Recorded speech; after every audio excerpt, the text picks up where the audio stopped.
Assalamualaikum warahmatullahi wabarakatuh. Alhamdulillahirabbil alamin. Wassalatu wassalamu ala asrafil anbiya'i wa mursalin Sayyidina Muhammadin wa ala alihi wa sahbihi ajmain. Puji dan syukur atas karunia Allah Subhanahu wa taala yang memberikan segala rahmat serta nikmat bagi kami sekalian, yang Maha Pengasih lagi Maha Penyayang, yang telah memberikan kepada kita hidup yang bermanfaat serta dijauhkan dari segala kezaliman. Dan tak lupa juga salawat serta salam selalu kita panjatkan kepada Nabi besar Muhammad SAW yang telah membawa kita ke jalan yang terang benderang dan mendapatkan segala rahmat dan kebaikan dari Allah Subhanahu wa taala.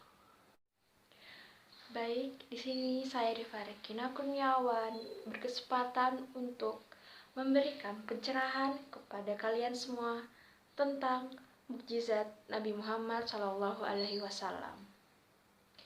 Nabi Muhammad lahir pada 12 Rabiul Awal, tepat pada tahun 571 Masehi atau 1449 tahun yang lalu. Pada saat itu, kedapatan dengan perang gajah. Maka dari itu, disebut dengan tahun gajah. Perang gajah ini diketuai oleh Raja Abraha. Dia ingin menguasai dan menghancurkan Ka'bah. Nabi Muhammad ini lahir dalam keadaan yatim, ditinggal oleh ayahnya yang bernama Abdul bin Abdul Muthalib. Dan pada saat usia beliau 6 tahun, beliau ditinggalkan oleh ibunya lagi, bernama Siti Aminah. Dan pada saat itu, Nabi Muhammad dirawat oleh kakeknya yang bernama Abdul Muthalib. Pada saat dewasa, Nabi Muhammad diberikan oleh Allah mukjizat yang banyak sekali. Dalam hal ini, mukjizat merupakan suatu kemampuan dari Allah Subhanahu wa taala yang dapat memberikan keajaiban bagi nabi-nabi. Sementara itu, di dalam Al-Qur'an Allah menyebutkan mukjizat dengan ayat yang berbunyi A'udzubillahi minasyaitonirrajim. Bismillahirrahmanirrahim. Walaqad ataina Musa tis'a ayatin bayyinat. Sungguh aku telah berikan kepada Musa 9 ayat yang jelas. Quran Surat Al-Isra ayat 101. Maksud dari 9 ayat yang jelas itu adalah bagian dari mukjizat.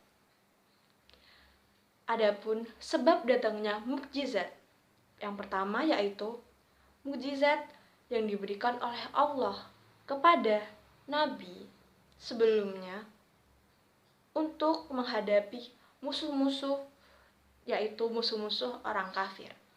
Yang kedua, mukjizat yang diberikan Allah karena permintaan orang-orang kafir tersebut yang menantang kebenaran bagi Nabi. Seperti nabi-nabi sebelumnya, Nabi Muhammad juga diberikan firasat atau pertanda bahwa dia dinyatakan seorang nabi. Seperti yang diyakini oleh umat muslim telah dikisahkan dalam beberapa kitab suci ajaran samawi. Kemudian dikisahkan pula terjadi pertanda pada masa di dalam kandungan, masa kecil dan remaja. Kemudian Nabi Muhammad diyakini diberikan mukjizat selama kenabiannya.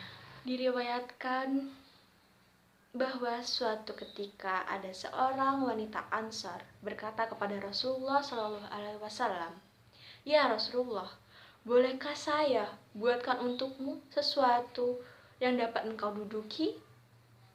Saya memiliki seorang budak yang pintar bertukang, Dan Nabi Muhammad pun menjawab, "Silahkan saja jika engkau mau." Maka kemudian tukang itu membuat sebuah mimbar sampai akhirnya tiba hari Jumat. Rasulullah Shallallahu Alaihi Wasallam duduk di atas mimbar tersebut. Kemudian tiba-tiba terdengar sebuah jeritan dari pohon kurma yang dulunya sering dibuat Nabi Muhammad berzikir di sana. Saking keras jeritan itu, pohon kurma seolah-olah ingin patah, membelah dua. Ini merupakan salah satu mukjizat dari Nabi Muhammad yang mana kehadiran beliau bukan hanya dirindukan oleh kalangan manusia, tapi juga oleh sepotong buah kurma sekalipun. Dalam sebuah hadis juga diriwayatkan bahwa Abdullah ibnu Mas'ud radhiyallahu anha berkata, "Kami pernah suatu ketika makan bersama Nabi Muhammad Shallallahu Alaihi Wasallam. Tiba-tiba kami mendengar suara tasbih yang keluar pada nasi yang dimakan oleh Nabi." Hadis riwayat Bukhari. Mukjizat Nabi Muhammad SAW ini adalah mukjizat yang paling mulia dan luar biasa yang dimiliki beliau untuk membuktikannya kepada semua makhluk ciptaan Allah atas kenabiannya. Untuk itu, saya akan menerangkan tentang mukjizat-mukjizat dari Nabi Muhammad SAW. Yang pertama adalah Al-Quran. Di dalam syariat Islam, mukjizat terbesar Nabi Muhammad yaitu Al-Quran. Karena pada masa itu, Nabi Muhammad SAW diyakini dia tidak bisa membaca dan tidak bisa menulis. Maka dari itu, umat muslim mempercayai bahwa Al-Quran adalah surat yang diturunkan langsung oleh Allah Subhanahu wa Ta'ala tanpa dibuat-buat dan tanpa dimanipulasi lagi oleh Nabi Muhammad Shallallahu Alaihi Wasallam. Al-Quran adalah firman Allah dan Al-Quran menjadi pedoman bagi Nabi Muhammad untuk menentang umat-umat sebelumnya yang tidak meyakini adanya kebenaran-kebenaran yang ada dalam Al-Quran tersebut. Al-Quran adalah suatu pedoman hidup bagi manusia yang ada dari dahulu sampai sekarang. Al-Quran berisi risalah, mutu, serta kelemahan-kelemahan manusia tanpa ada rekayasa dari Nabi Muhammad sekalipun.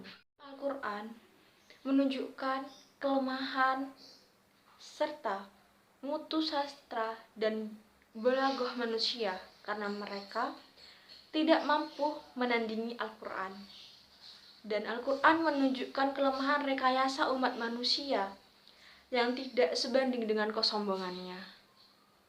Selanjutnya, mukjizat Nabi Muhammad yaitu bisa membelah bulan.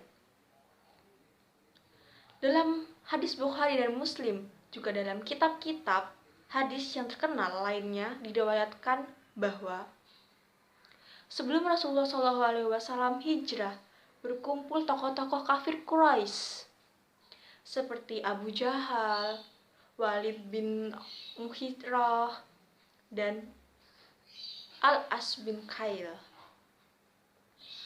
Mereka meminta kepada Nabi Muhammad SAW untuk membelah bulan. Kata mereka, "Seandainya kamu benar-benar seorang nabi, maka belahlah bulan menjadi dua." Rasulullah SAW berkata kepada mereka, "Apakah kalian masuk Islam jika aku sanggup membelahnya? Apa jika aku sanggup untuk melakukannya?" Mereka langsung menjawab, "Iya." Lalu Rasulullah SAW berdoa kepada Allah agar bulan terbelah menjadi dua. Rasulullah SAW memberi isyarat dengan jarinya, maka bulan pun menjadi terbelah dua. Selanjutnya, sambil menyebut nama setiap orang kafir yang hadir. Rasulullah Shallallahu Alaihi Wasallam berkata, "Hai fulan, bersaksilah kamu. Hai fulan, bersaksilah kamu." Demikian jauh jarak belahan bulan itu sehingga gunung Hira nampak berada di antara keduanya. Akan tetapi, orang-orang kafir yang hadir berkata, "Ini sihir." Padahal semua orang yang hadir menyaksikan pembelahan bulan tersebut dengan seksama dan dengan sungguh-sungguh. Atas peristiwa ini, Allah Subhanahu wa Ta'ala menurunkan ayat Al-Quran yang berbunyi, "Telah dekat saat itu datangnya hari kiamat dan bulan telah terbelah. Dan jika orang-orang kafir menyaksikan suatu tanda atau mukjizat, mereka mengingkarinya dan mengatakan bahwa itu adalah sihir." Quran Surat Al-Qamar ayat 1-2. Mukjizat selanjutnya yaitu Isra dan Mi'raj. Isra artinya berjalan di malam hari dari Masjidil Haram, Tanah Mekah, ke Masjidil Aqsa, Palestina. Serta Mi'raj yang artinya diangkat oleh Allah ke alam gaib, berkunjung ke lapis-lapis langit sampai ke 7 menggunakan kendaraan buraq. Kejadian peristiwa Isra Mi'raj ini merupakan bukti dari mukjizat Nabi Muhammad SAW. Nabi dibawa naik ke Al-Baitul Ma'mur, kemudian dibawa naik lagi untuk menghadap ke Allah yang Maha Perkasa dan mendekat dengannya hingga jaraknya tinggal sepanjang 2 busur atau lebih dekat lagi. Lalu Allah mewahyukan apa yang diwahyukan kepada hambanya. Allah mewajibkan kepada beliau sholat 5 waktu. Selanjutnya yaitu Nabi Muhammad bisa mengeluarkan air dari jari-jari Nabi. Keluarnya air dari jari-jari Rasulullah SAW merupakan suatu bukti kebenaran risalah. Dan kejadian itu disaksikan oleh banyak orang terjadi di luar nalar. Di antara hadis yang menerangkan peristiwa itu ialah seperti dikatakan oleh sahabat Anas bin Malik yang diriwayatkan Bukhari dan Muslim. "Saya melihat Rasulullah SAW dan ketika itu waktu asar telah tiba, lalu manusia mencari air untuk berwudu, tetapi tidak mendapatkannya. Lalu ada seseorang membawakan air untuk berwudu, maka beliau meletakkan tangannya ke dalam bejana tempat air itu dan menyuruh semua orang berwudu dari situ." Anas bin Malik radhiyallahu anha berkata, "Saya melihat air keluar dari jari-jari beliau Shallallahu Alaihi Wasallam sehingga semua orang dapat berwudu dengan air itu." Hadis riwayat Bukhari. Sebuah syair juga berbunyi, "Kalaupun dulu Musa alaihissalam dapat membelah lautan dengan tongkatnya, maka dari tangan Rasulullah Shallallahu Alaihi Wasallam sungguh air menjadi meluap." Itulah macam-macam dari mukjizat Nabi Muhammad Shallallahu Alaihi Wasallam. Kita sangat tercengang dan terkejut, bukan, dengan mukjizat-mukjizat yang telah Allah berikan kepada Nabi Muhammad untuk membuktikan dari orang-orang kafir itu bahwa Nabi Muhammad adalah orang yang mulia, orang yang terpilih menjadi Nabi Allah. Beliau adalah Nabi yang sangat gigih dalam membuktikan mukjizat-mukjizat tersebut kepada orang-orang kafir dan atau orang-orang yang menantang. Kita sebagai umat Nabi Muhammad bersyukur atas segala mukjizat yang telah ditampakkan dan telah ditunjukkannya untuk kita semua. Sebagai umat Nabi harus bisa meniru teladan-teladan beliau, kegigihan beliau, serta pantang menyerah beliau yang dituduh menjadi penyihir, yang dituduh bermacam-macam oleh orang-orang kafir, tapi beliau tetap gigih membuktikan bahwa dia memiliki mukjizat dari Allah Subhanahu wa Ta'ala. Mungkin itu saja yang bisa saya sampaikan. Wassalamualaikum warahmatullahi wabarakatuh.